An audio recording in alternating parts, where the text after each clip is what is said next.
Video ini khusus untuk yang punya otak. Yang tidak punya otak, skip saja. Hello, motherfucker. Oke teman-teman, kembali lagi dengan saya Vicky Rido. Seperti biasa kita akan buat video reaction lagi soal sepak bola Indonesia dan juga Malaysia. So, seperti apa videonya? Tanpa basa-basi, tanpa lama-lama, let's go, kita simak sama-sama.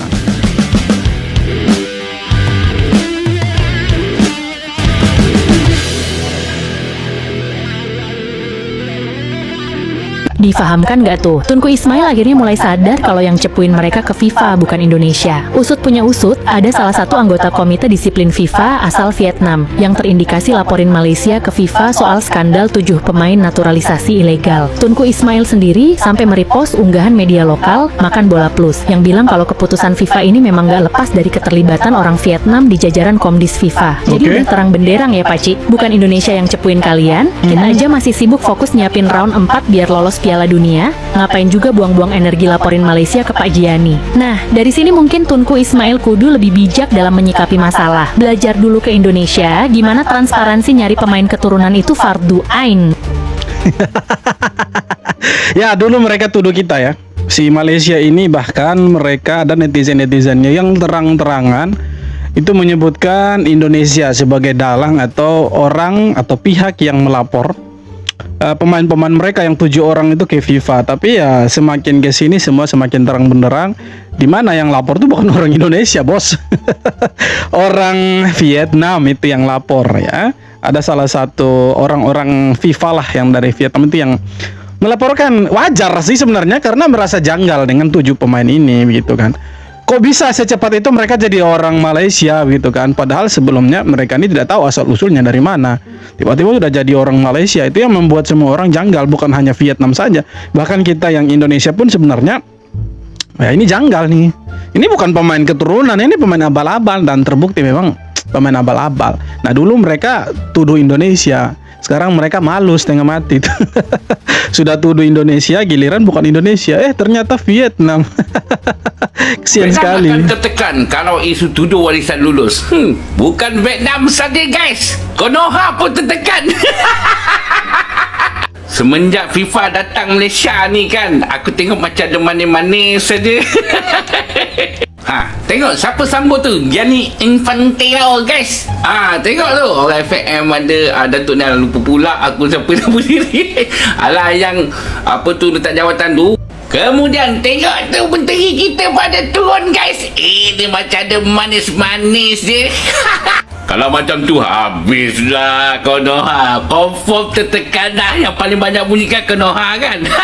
Habislah 7 pemain warisan diluluskan. Habislah. Dia pikir kita ini sangat-sangat tertekan, sangat-sangat keberatan gitu kalau mereka punya pemain ini yang 7 orang itu akhirnya dinyatakan bahwa mereka orang Malaysia. Ya sebenarnya mereka bukan orang Malaysia sebenarnya, tapi mereka memaksakan diri untuk percayalah, udahlah ini orang Indonesia, orang Malaysia ini bukan orang luar gitu kan, bukan abal-abal. Ternyata setelah diinvestigasi ternyata betul dokumennya itu palsu. Mereka nangis-nangis, marah-marah, tuduh sana sini ya kan. Mereka bilang FAM kerja tidak betul. Pertama mereka dukung, ya kan? Dukung sekali begitu tanpa cari tahu soal asal usul pemain ini. Beda lah dengan kita kan. Kita nih walaupun netizen supporter yang dari daerah-daerah, kampung-kampung, desa-desa pun tahu kita punya pemain naturalisasi ini, pemain bukan naturalisasi lah, pemain diaspora keturunan ini asalnya dari mana ya kan, garis keturunannya seperti apa, itu supporter tahu. Beda dengan mereka, hanya ya seperti kerbau ditusuk hidung, ngikut aja gitu kan. Giliran kena masalah ya tuduh sana sini, lempar sana sini. Ya seperti mereka inilah netizen Malaysia seperti dia inilah. Kesian mereka itu, sumpah kesian. Pemain tidak bersalah dalam kes ini. Itu yang kalau kita baca dulu ya. AFC beri bayangan, mungkinkah ada manis-manis untuk 7 pemain warisan Harimau Malaya? Benarkah demikian? Coba kita tengok dan kita dengarlah Siki. saya peguam pemain tu, itulah daripada angle itulah yang kita akan merayu kepada KAS. Maknanya pemain tidak terlibat dalam apa yang dituduh oleh FIFA. Oke. Bagaimana pemain itu tidak terlibat? Sedangkan mereka juga tanda tangan di situ kan, dokumen-dokumennya. Artinya mereka terlibat dong. Masa sih mereka tidak terlibat secara langsung loh? Terus siapa pemainnya? Apakah arwah mereka atau siapa? Kan mereka pemain sendiri itu orang yang terlibat langsung. Kenapa harus bilang begitu? Ini sekjennya AFC ini orang Malaysia ini. Secara langsung pemain tidak terlibat. Dan kalau kita tengok stay ni biasanya susah nak dapat. Stay of execution. Stay of execution tu. Okey. Provisional measure lah. Dia minta provisional measure dan kas bagi stay ni susah sebab threshold dia sangat tinggi. Okey. Jadi ada 50-50 chances untuk menang sebab kita punya pengalaman di AFC, semua kes yang AFC buat keputusan, siapa saja yang bawa ke KAS yang minta provisional measure semua kalah. Mereka tak pernah dapat. Oke, semua kalah, tak ada yang pernah dapat. Ya bisa-bisa Malaysia juga kalah. Jadi begini teman-teman, kasus 7 pemain naturalisasi ilegalnya Malaysia ini itu belum ada putusan apakah mereka ini bersalah atau tidak. Nah sekarang mereka itu kenapa sih bisa bermain untuk timnas Malaysia? Kenapa bisa bermain atau kembali ke klub profesionalnya mereka? Karena mereka punya sanksi yang dituduhkan sama FIFA selama ini itu ditangguhkan sementara. Jadi mereka bisa main untuk Malaysia dan kembali ke klub profesionalnya mereka. Jadi kalau misalkan nanti putusannya itu bahwa mereka itu bersalah dan mereka bukan pemain-pemain Malaysia, ya kewarganegaraan mereka harusnya dicabut. Kalau saya lihat sih sebenarnya ya ada perlakuan berbeda lah antara Malaysia dengan Timor Leste, karena ini kasusnya berbeda walaupun tahunnya itu cukup jauh tidak sama, tetapi kasusnya ini kan sama begitu, sama-sama menggunakan pemain ilegal. Timor Leste dulunya itu dibekukan FIFA, bahkan ya mereka sampai tidak ikut turnamen-turnamen yang levelnya Asia begitu. Nah Malaysia bayangkan masih bisa loh, masih bisa, bahkan 7 pemain itu diberikan kelonggaran lagi, mereka bisa ikut bermain di timnas Malaysia dan klub profesionalnya mereka. Ya agak tidak berimbang, wajar sih tidak berimbang karena ya si botak ini kan orang Malaysia, jadi wajar dia tidak mau negaranya dia tuh tertinggal. Jadi ya dia akan buat segala cara bagaimana caranya supaya Malaysia tetap ada di Piala Asia. Karena kalau Malaysia tidak ikut Piala Asia memalukan. Kan begitu, di saat yang sama jirannya Indonesia itu sudah punya tempat di sana. Negara-negara Asia Tenggara yang lain hampir pasti lolos ke sana. Nah Malaysia kalau tidak kan rugi. Itulah yang membuat mereka kerja keras nih, gimana caranya Malaysia supaya lolos, pemain-pemain ini supaya bisa ikut nantinya gitu kan. Kampret memang. Tapi ya kita harus terima bahwa mereka punya orang dalam di sana. Si botak-botak ini bro. Datuk Winsor Paul John sendiri telah mengesahkan bahawa sebenarnya pasukan bola sepak Vietnam ataupun Vietnam Football Federation sendiri yang membuat kaduan rasmi kepada FIFA. Okey. Tahukah anda, menurut Datuk Winsor Paul John iaitu Setiausaha Agung AFC hanya diberitahu oleh FIFA bahawa status mengenai 7 pemain warisan yang didaftarkan oleh pasukan Harimau Melaya untuk menentang pasukan Vietnam hanya selepas perlawanan Malaysia menentang Vietnam itu selesai. Okey. Dan kita tahu bahawa dengan ini Datuk Winsor Paul John sendiri telah mengesahkan bahawa sebenarnya pasukan bola sepak Vietnam ataupun Vietnam Football Federation sendiri yang membuat kaduan rasmi kepada FIFA. Dan kita tahulah sekarang ni update mengenai terkini berkenaan dengan isu ini adalah kes sedang berjalan di KAS dan dijangkakan pada 26 Februari nanti keputusan di KAS akan diumumkan lah. Dan apakah sebenarnya harapan korang, apa yang korang nak tengok ataupun apa yang korang harapkan daripada keputusan KAS tersebut? Cuba korang tulis dekat. Sebenarnya mereka ini ya bukan orang Malaysia. Saya yakin sih bukan orang Malaysia sebenarnya. Tapi mereka ini dipaksakan untuk jadi orang Malaysia. Nah keputusan KAS itu yang teman-teman dengar tadi dari abang-abang Malaysia ini, itu nanti tanggal 26 Februari bulan ini tanggal 26. Ya kita tunggu keputusan KAS nanti seperti apa. Apakah pemain ini diputuskan bersalah atau pemain ini memang putusannya itu benar bahwa mereka orang Malaysia, kakek neneknya pernah lahir di Malaysia. Nah kalau sampai ini sebenarnya agak sedikit ambigu juga ya, rancu sebenarnya. Kenapa? Karena kalau sampai KAS memenangkan Malaysia dan 7 pemain itu sah menjadi orang Malaysia, artinya kakek nenek mereka orang Malaysia, artinya yang buat kebohongan itu bukan Vietnamnya tetapi FIFA-nya. Kenapa FIFA berani mengatakan dan mengeluarkan sanksi bahwa pemain-pemain ini kakek neneknya tidak lahir di Malaysia, sedangkan KAS mengeluarkan hasil yang berbeda? Ya kita lihatlah nanti, kita tunggu saja persoalannya seperti apa. Apakah 7 pemain ini masih bisa bermain untuk Malaysia atau dicabut kewarganegaraannya ini? Menarik untuk ditunggu nih. Tanggal 26 Februari ya. Menarik untuk ditunggu saudara-saudara. Hai, pemain timnas Indonesia yang bermain di Super League melakukan kekerasan terhadap kekasihnya ya teman-teman. Ada lagi. Ada lagi. Teman-teman ya, gue nggak tahu, gue baca komennya ada dua klub yang terkait dengan pemain ini. Gue nggak tahu ya Labelnya siapa timnas pemainnya, ini. tapi inisialnya yang gue baca di komen ya, ini bukan gue, RP ya kalau nggak salah ya. Terus klubnya antara dia pemain PSM loh, pemain PSIS lah, gue nggak tahu dah. Pemain timnas itu RP. Siapa guys? Siapa? Kita juga tidak tahu, mukanya di blur bro. Yang tahu komen lah, siapa nih pemain yang pukul kekasihnya. Kesian juga nih, ada kekerasan ini ya. Semoga tidak terlalu parah lah itu pukulan-pukulannya, supaya tidak lebam kan. Tapi katanya sudah buat laporan polisi dan ada proses ini.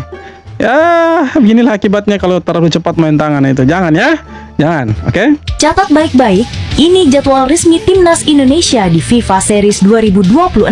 Oke.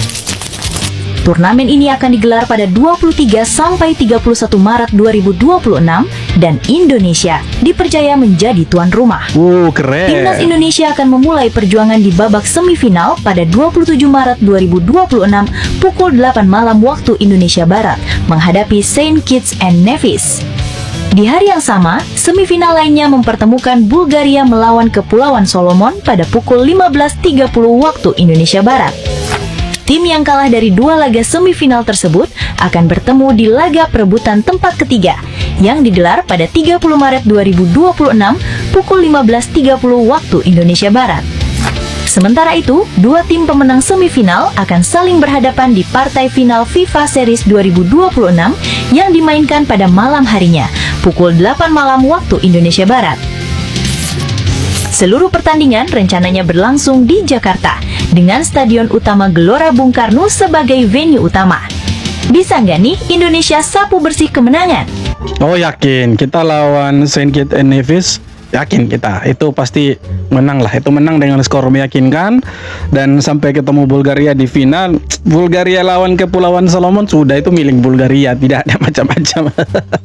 Indonesia kan ketemu Bulgaria di final dan kita akan keluar sebagai pemenang nanti itu. Ya walaupun hasil akhirnya itu bukan segala-galanya, tapi ya kita harap pertandingan-pertandingan di FIFA Series, dua pertandingan itu bisa dimanfaatkan dengan sebaik-baik mungkin supaya bisa memperbaiki posisi kita di rank FIFA. Karena kalau kita mau masuk 100 besar, maka ya manfaatkanlah, gunakanlah kesempatan yang ada. Iya kan? Kita harus bisa manfaatkan FIFA Series ini sebaik-baik mungkin supaya bisa tembus 100 besar nih. Kan lumayan 122. Menang lawan Bulgaria yang secara rank FIFA itu lebih tinggi, otomatis dong kita rank FIFA-nya naik agak lumayan lah. Mungkin 2-3 peringkat. Atau lawan Saint Kitts and Nevis, kita menang lagi 2 pertandingan, ya mungkin bisa ada di 116, 117. Ya maybe mungkin ada di situ. Kan keren itu kalau kita ada di situ. Misi mengejar Piala Dunia nampaknya tak akan mudah. Hasil drawing Piala Asia U17 2026 membuat Timnas Indonesia mungkin akan sedikit kesulitan. Karena pasalnya Timnas U17 akan menghadapi lawan-lawan yang cukup berat. Tergabung di grup B bersama Jepang, Cina, dan Qatar, Indonesia harus berjuang lebih maksimal untuk mengamankan tiket ke-8 besar. Tiket ke-8 besar terbilang sangat penting, bukan hanya karena otomatis lolos ke Piala Dunia, tapi juga bisa lolos otomatis ke Piala Asia U17 di edisi selanjutnya. Untuk turnamen Piala Asia U17 tahun ini akan digelar di Arab Saudi tanggal 5 hingga 22 Mei nanti.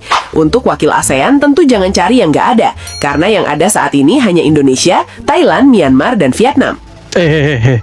Mana Malaysia?